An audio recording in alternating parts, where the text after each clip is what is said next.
नमस्कार दोस्तों, कैसे हो आप सभी? बढ़िया होंगे, एकदम मस्त। अच्छा, चलते हैं अपने जो पिछली क्लास में हम पढ़ रहे थे उस टॉपिक की ओर। हम पढ़ रहे थे अधिगम के सिद्धांत, जिसमें हमने पढ़ा थॉर्नडाइक का सिद्धांत। थॉर्नडाइक के सिद्धांत के बारे में उसका परिचय देख लिया था। परिचय देखने के बाद में उसके उपनामों को भी देख लिया था। उपनामों में भी मैंने जितने भी नाम बताने थे वो इम्पोर्टेंट बता दिए, जिसमें पहला नाम था उद्दीपक अनुक्रिया का सिद्धांत। ये अपने को इम्पोर्टेंट याद रखना है। दूसरा नाम आता है, उपनाम की बात करें तो, कि भाई त्रुटि एवं प्रयास का सिद्धांत। ये भी मैंने बता दिया है। तीसरा जो बात करते हैं कि भाई अपन SR थ्योरी के बारे में, ये भी चीज़ अब मैंने बता चुका हूँ। चौथा जो नाम आता है दुख एवं हर्ष का सिद्धांत, इसके बारे में हमने बात कर ली थी। इसके बाद में आते हैं अधिगम, जो अपन ने पढ़ा कि भाई प्रयोग तो इसका पूरा हो चुका है, प्रयोग कंप्लीट है। उसके बाद में अब जो एजुकेशन पुस्तक लिखी थी थॉर्नडाइक ने, एजुकेशन साइकोलॉजी, उस पुस्तक में सीखने के नियमों का वर्णन कर रखा है। सीखने के नियम, यानी कि थॉर्नडाइक ने सीखने के नियम बताए थे, और वो क्या है वो आप अपने इस क्लास में देखेंगे। इसमें देखते हैं कि भाई सीखने के नियम टोटल तो बताए थे, कुल नियम होते हैं 8। कुल नियम होते हैं 8, जिसको 2 भागों में विभाजित कर रखा था। एक भाग तो मुख्य नियम के बारे में बताता है कि भाई मुख्य नियम कौन कौन से, मुख्य नियम, और दूसरा है अपने गौण नियम।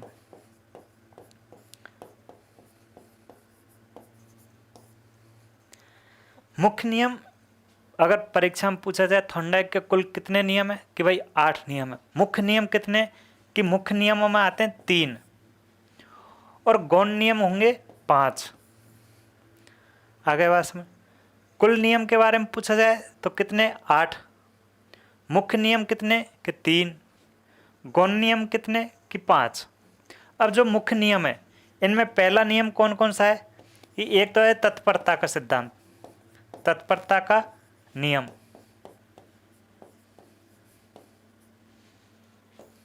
अगली स्लाइड पे ले लेते हैं, या फिर पूरा सही तरीके से।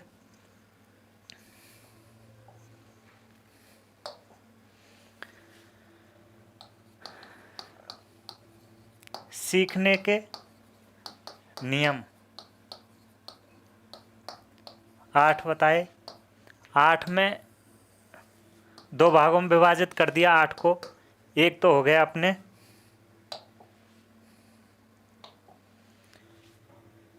मुख्य नियम,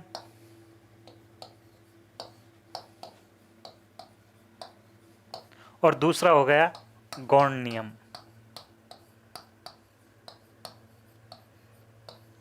ठीक है, मुख्य नियम टोटल बताए थे अपने कितने, 3, और गौण नियम बताए थे 5। अब इसमें बातचीत करें कि मुख्य नियम कौन कौन से बताए थे। इसमें पहला था तत्परता का नियम,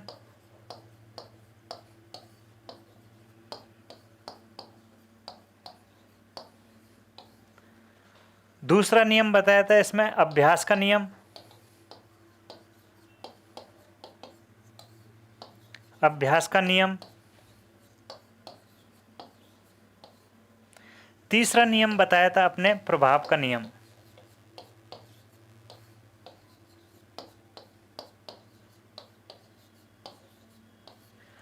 कुल नियम 8, मुख्य नियम 3 और गौण नियम 5।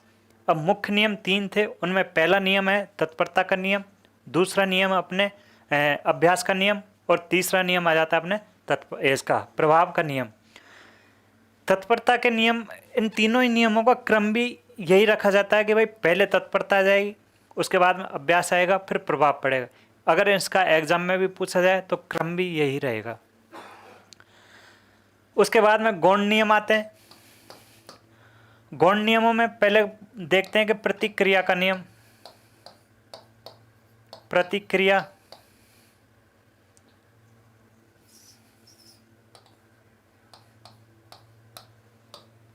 पहला है बहुप्रतिक्रिया का नियम,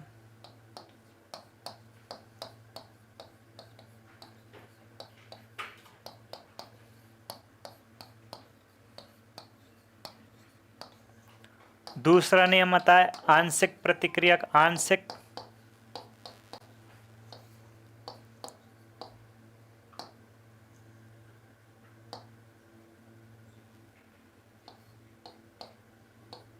आंशिक क्रिया का नियम।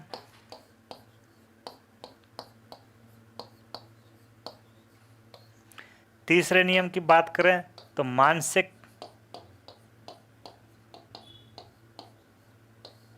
या मनोवृत्ति का नियम।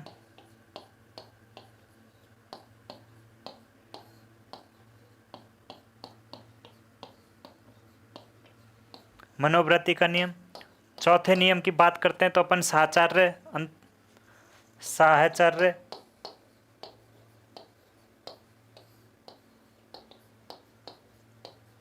साहचर्य अंतरण का नियम। और पांचवा नियम होता है आत्मसातीकरण का नियम,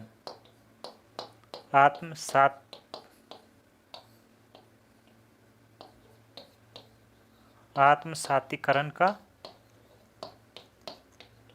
नियम। ये अपने 3 नियम मुख्य हो जाते हैं और 5 नियम गौण हो जाते हैं। अब इनके सवाल सुन लो।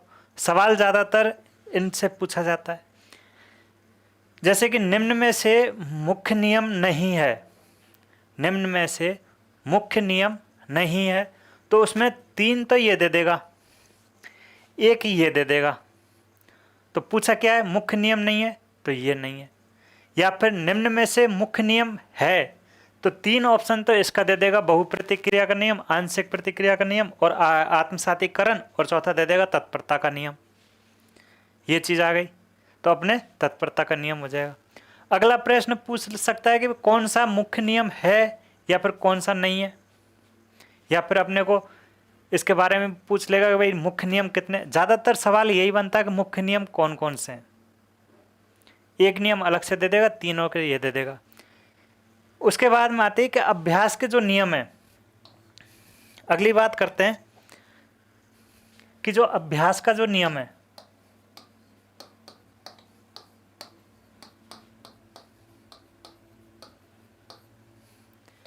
इसके भी 2 उपनियम होते हैं, 2 उपनियम।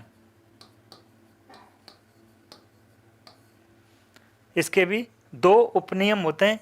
एक तो हो जाएगा अपने उपयोगिता का नियम,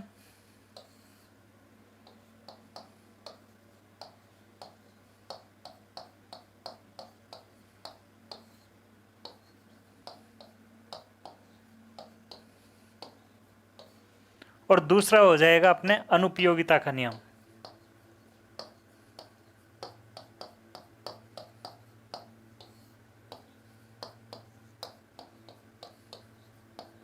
आ गई बात समझ। मुख्य नियम 3 होते हैं, तत्परता, अभ्यास, प्रभाव। और उसमें भी बात करें कि अभ्यास के नियम, उसमें भी 2 उपनियम होते हैं। अभ्यास के नियम में वो उनमें से पहला है, एक तो उपयोगिता का नियम और दूसरा आ जाएगा अनुपयोगिता का नियम।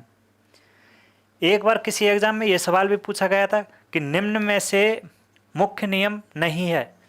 3 नाम दे रखे थे, तत्परता का नियम, चौथा दे रखा 3 नाम तो दे रखे थे, एक तो तत्परता का नियम, दूसरा अभ्यास का नियम, तीसरा प्रभाव का नियम और चौथा दे रखा था उपयोगिता का नियम।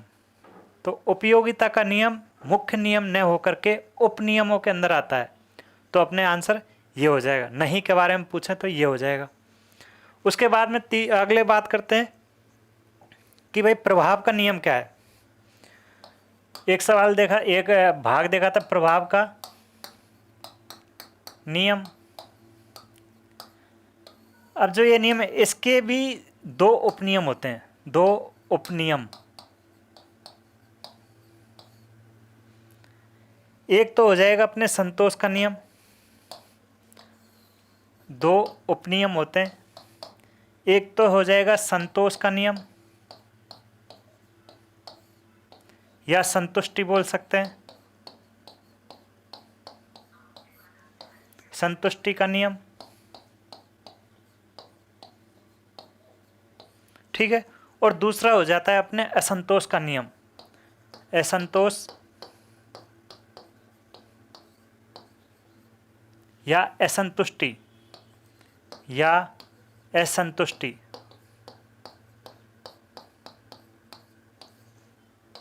असंतुष्टि का नियम। प्रभाव के नियम में दो उपनियम होते हैं, एक तो हो जाएगा संतुष्टि का नियम और दूसरा हो जाएगा असंतुष्टि का नियम। ये अपने जो पूरा चार्ट देखा था, ज़्यादातर एक न एक सवाल इसी में से मिल जाता है कि भाई मुख्य नियम पूछा जाए कुल कितने नियम होते हैं, कि 8 नियम बताए किसने, थॉर्नडाइक ने। दो भागों में विभाजित किया गया था, कौन कौन से, एक तो हो जाएगा मुख्य नियम और दूसरा हो जाएगा गौण नियम। अब मुख्य नियमों में भी बातचीत करते हैं कि कौन कौन से नियम हो जाते हैं। एक तो तत्परता का हो जाएगा, दूसरा अभ्यास का हो जाएगा, तीसरा प्रभाव का हो जाएगा। इसके भी अंदर चलते हैं तो भाई अभ्यास के नियम में भी कितने उपनियम होते हैं, कि 2 उपनियम होते हैं। कौन कौन से, कि एक तो उपयोगिता का नियम और एक अनुपयोगिता का नियम। उसके बाद में चलते हैं कि भाई प्रभाव के नियम में भी 2 उपनियम होते हैं। कौन कौन से, कि एक तो हो जाएगा संतुष्टि का नियम और दूसरा हो जाएगा असंतुष्टि का नियम। ये चीज़ अपन ने यहाँ पर देख ली। इसके बाद में इनके वर्णन देखते हैं कि भाई तत्परता का नियम क्या होता है, दूसरा अभ्यास का नियम क्या होता है और प्रभाव का नियम क्या होता है। फिर इनके बारे में भी देखेंगे, बहु प्रतिक्रिया का नियम, आंशिक प्रतिक्रिया, मानसिक और साहचर्य और आत्मसातीकरण।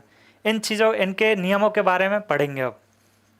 तो पहला देख लेते हैं अपन तत्परता का नियम। मुख्य नियमों में पहला आता है तत्परता का नियम।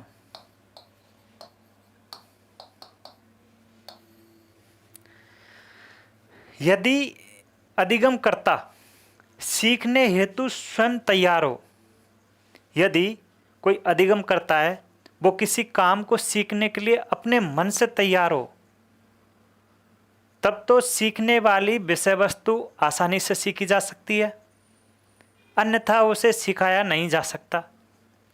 यानी कि जब कोई बालक किसी काम करने के लिए तत्पर है, तैयार है, तो उससे कोई भी काम करवा लो वो तुरंत कर देगा, सीख जाएगा। और अगर वो तैयार नहीं है तो आप कैसे भी कर लो, वो उस काम को नहीं कर पाएगा। जैसे कि मैं एक उदाहरण लेता हूँ घोड़े वाला, कि आप किसी घोड़े को पानी के तालाब के पास तो ले जा सकते हो, लेकिन उस घोड़े को आप पानी नहीं पिला सकते, क्योंकि आप ले जा रहे हो वो तो ज़बरदस्ती है, लेकिन वो उस पानी पीने के लिए तत्पर नहीं है, तो वो पानी नहीं पी सकता। दूसरा उदाहरण लूँ कि भाई आप किसी बालक को विद्यालय में पुरस्कार या दंड के आधार पर उसे कक्षा में तो बैठा सकते हैं, लेकिन वहाँ पर की जाने वाली पढ़ाई को वो सीख नहीं सकता, क्योंकि उस काम के लिए वो तत्पर नहीं, आपने ज़बरदस्ती बैठाया उसको, इसलिए वो तत्पर। किसी भी काम को करने के लिए व्यक्ति अगर तत्पर होगा तो उस काम को आसानी से सीख जाएगा, और अगर तत्पर नहीं है तो उसे नहीं सीख पाएगा। यही चीज़ बोलती है तत्परता का नियम। वुडवर्थ ने इस तत्परता के नियम को मानसिक तैयारी का नियम भी कहा है। वुडवर्थ ने तत्परता के नियम को भी मानसिक तैयारी का नियम कहा है। और अपने एक भाटिया मनोवैज्ञानिक हुए थे, भाटिया नाम के, उन्होंने तो ये तक बोल दिया कि भाई किसी भी काम के लिए तैयार होना, किसी भी काम के लिए तैयार होना आधे युद्ध की विजय के समान है, कि भाई आधा युद्ध हमने जीत लिया उसकी विजय के समान है। ये भाटिया ने बोला। इसमें अपन लिखते हैं कि किसी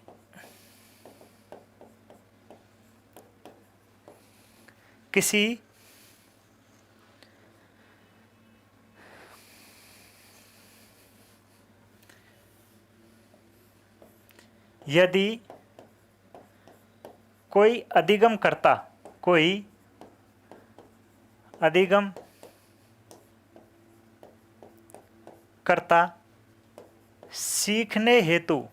सीखने हेतु तत्पर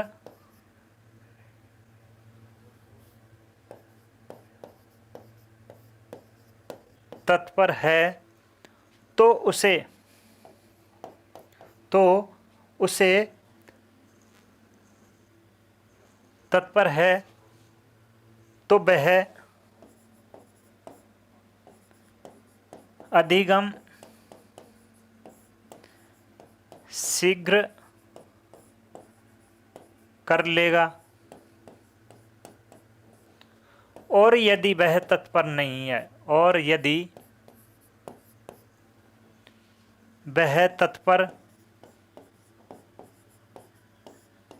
नहीं है तो वह अधिगम नहीं कर पाएगा, तो वह अधिगम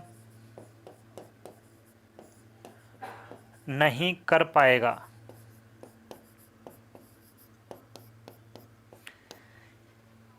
आप अपनी इच्छा से कोई भी काम करोगे तो उस काम को आप जल्दी कर लोगे।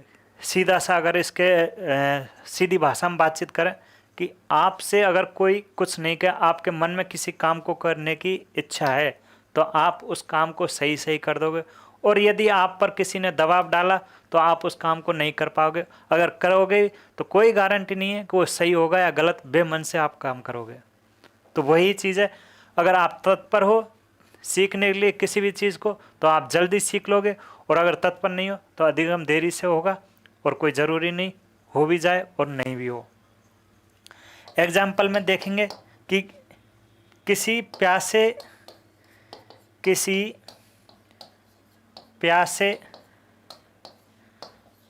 घोड़े को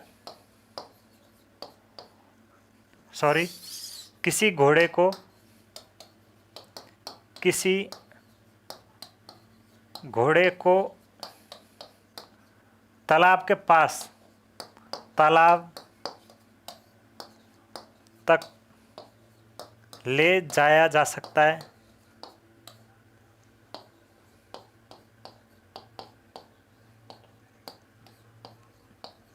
लेकिन उसे पानी नहीं पिलाया जा सकता, लेकिन उसे पानी नहीं पिलाया जा सकता।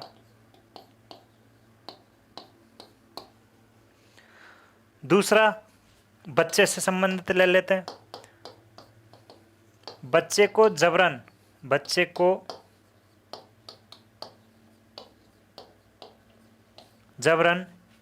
क्लास में बैठाया जा सकता है, क्लास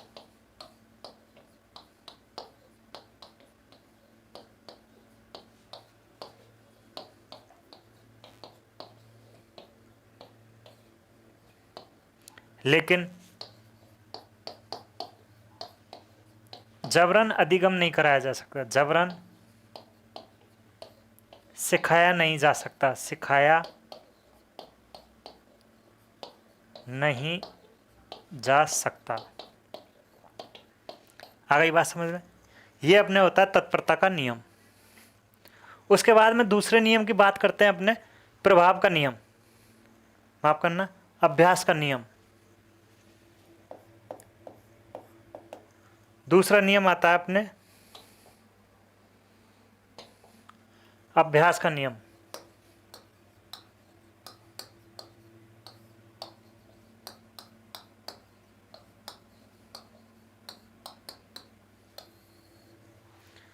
अभ्यास के नियम में क्या किया जाता है कि अधिगम प्रक्रिया के दौरान जिस क्रिया को बार बार दोहराया जाता है, अधिगम प्रक्रिया के दौरान जिस क्रिया को बार बार दोहराया जाता है तो वह क्रिया उपयोगी हो जाती है, और जिस क्रिया को बार बार नहीं दोहराया जा सकता वह क्रिया अनुपयोगी हो जाती है। यानी कि जो काम अपन बार बार करते हैं तो वो तो अपने लिए उपयोगी साबित होता है, और जिस काम को अपन बार बार नहीं करेंगे तो हम उसे भूल जाएंगे या फिर अनुपयोगी हो जाएगा, हमारे लिए कोई काम का नहीं रहेगा। जिस क्रिया को यदि बार बार दोहराया जाता है यदि जिस क्रिया को बार बार दोहराया जाता है तो वह क्रिया अपने लिए उपयोगी होती है, अपने लिए उपयोगी होती है।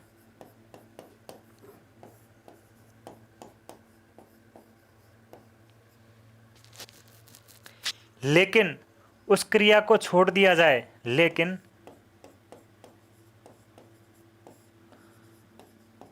उस क्रिया को छोड़ दिया जाए तो वह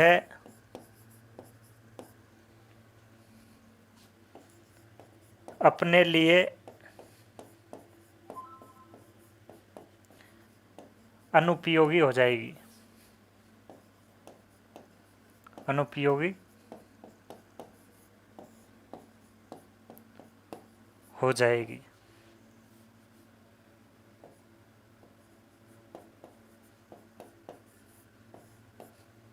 इसमें दो शब्द आए होंगे जिसके आधार पर इसके दो उपनियम बनते हैं। एक तो है अपने शब्द कौन सा, उपयोगिता का नियम, एक तो है अपने उपयोगी और दूसरा शब्द है अनुपयोगी। इसी के आधार पर दो उपनियम निकल कर के आते हैं। अगर कोई काम करेंगे तो उपयोग में आ जाएगा, उपयोगिता वो कहलाएगी, और उस काम को अगर छोड़ देते हैं बीच में तो वो अनुपयोगी हो जाती है, कोई काम की नहीं रहती। इसके उदाहरण देखते हैं, जैसे कि एक दोहा चलता होगा, देखा होगा, करत करत अभ्यास ते जड़मत हो सुजान। करत करत अभ्यास जड़मत होत सुजान। एक तो अपने ये हो जाता है। दूसरा आता है कि रोटी जली क्यों, रोटी जली क्यों। भाई रोटी क्यों जली, क्योंकि हमने उसको बनाना बंद कर दिया, भूल गए बनाना, और भूलना अनुपयोगिता कहलाएगी, इसलिए तो जली। अगर उसको अपन बार बार उपयोग में लेते तो वो जलती नहीं। तीसरी चीज आती है, विद्या भूली क्यों। तीसरा उदाहरण है अपने, विद्या भूली क्यों,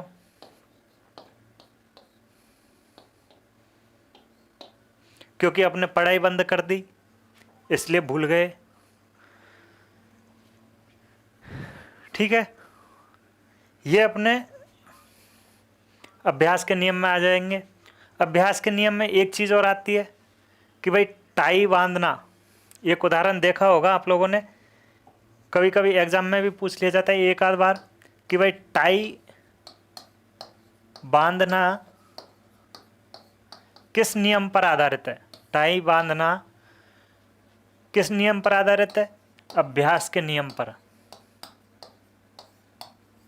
के नियम पर।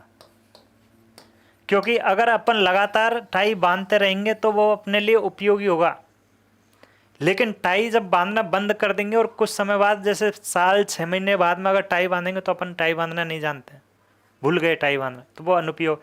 यानी कि लगातार टाई बांधना अभ्यास के नियम में आएगा। तीसरा नियम अपने देखा हो, उपनियम आता है प्रभाव का नियम। प्रभाव का नियम, प्रभाव का नियम। ये क्या होता है कि किसी काम करने से जो परिणाम, किसी काम के करने से जो प्राप्त परिणाम है वो किस तरह से प्रभाव करता है। जब हम कोई काम करेंगे तो उससे प्राप्त परिणाम किस तरह से अपने को प्रभावित करेगा। यदि उस काम को करने से सकारात्मक प्रभाव पड़ता है, यदि उस काम को करने से सकारात्मक प्रभाव पड़ता है, अपने सकारात्मक परिणाम आते हैं, तो वो अपने लिए संतोष उत्पन्न करेगा। और अगर उस काम को करने से नकारात्मक प्रभाव पड़ता है या नकारात्मक परिणाम आते हैं तो अपने असंतोष उत्पन्न करेगा। यानी कि कोई अधिगम करता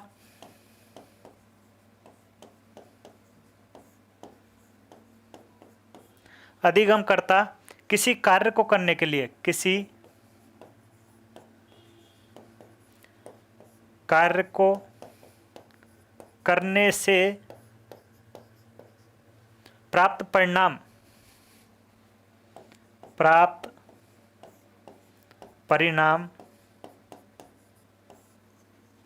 प्रभाव की तरह कार्य करता है। प्रभाव की तरह कार्य की तरह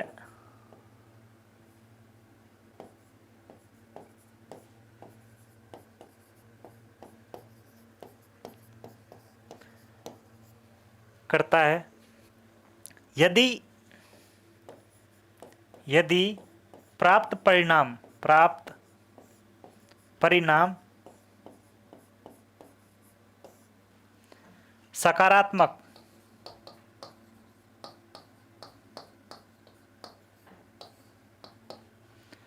सकारात्मक है तो अधिगम सकारात्मक प्रभाव डालेगा। सकारात्मक प्रभाव डालेगा जिससे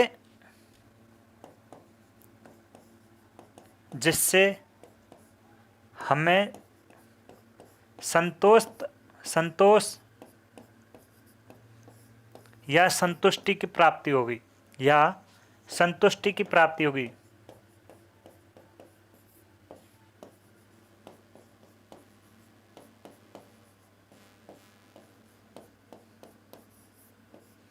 एक बात तो ये आ गई, इसमें एक चीज देखी होगी, सकारात्मक प्रभाव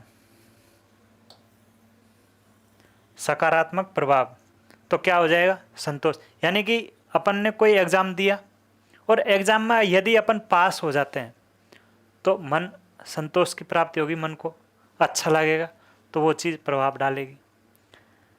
दूसरी चीज़ ये देखें कि यदि प्राप्त परिणाम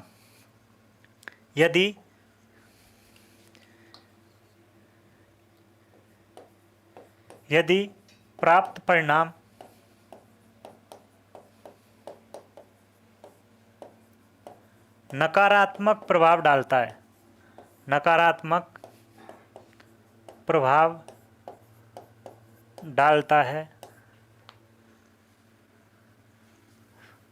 यदि प्राप्त परिणाम नकारात्मक है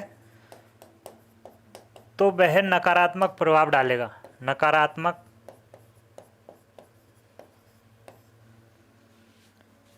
प्रभाव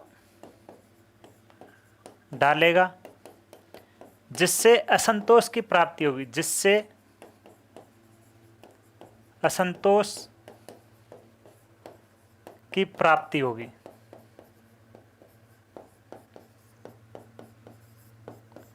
और यदि आपका रिजल्ट खराब आता है तो मन बेचैन होता है, विचलित होता है, अच्छा नहीं लगता, वो चीज़ इसके अंदर आएगी। नकारात्मक प्रभाव डालता है शरीर का। उसके बाद में ये दो चीज़ आती हैं अपने इसमें कि एक तो सकारात्मक और दूसरा है नकारात्मक। तो मैंने जो दो नियम बताए, सकारात्मक प्रभाव होगा तो संतुष्टि प्राप्त होगी और नकारात्मक प्रभाव होगा तो असंतुष्टि प्राप्त होगी।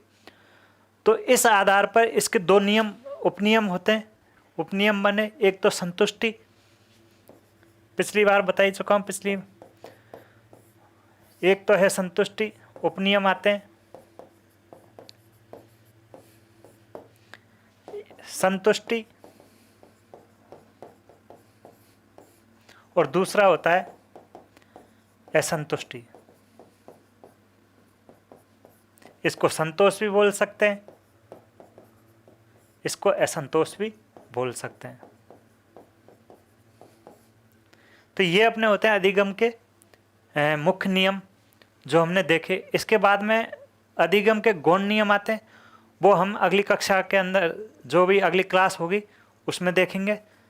अगर इन चीज़ों से कोई संबंधित कोई परेशानी हो तो आप कमेंट में कर देना, हम उसका आंसर दे देंगे आपको। जब तक के लिए धन्यवाद।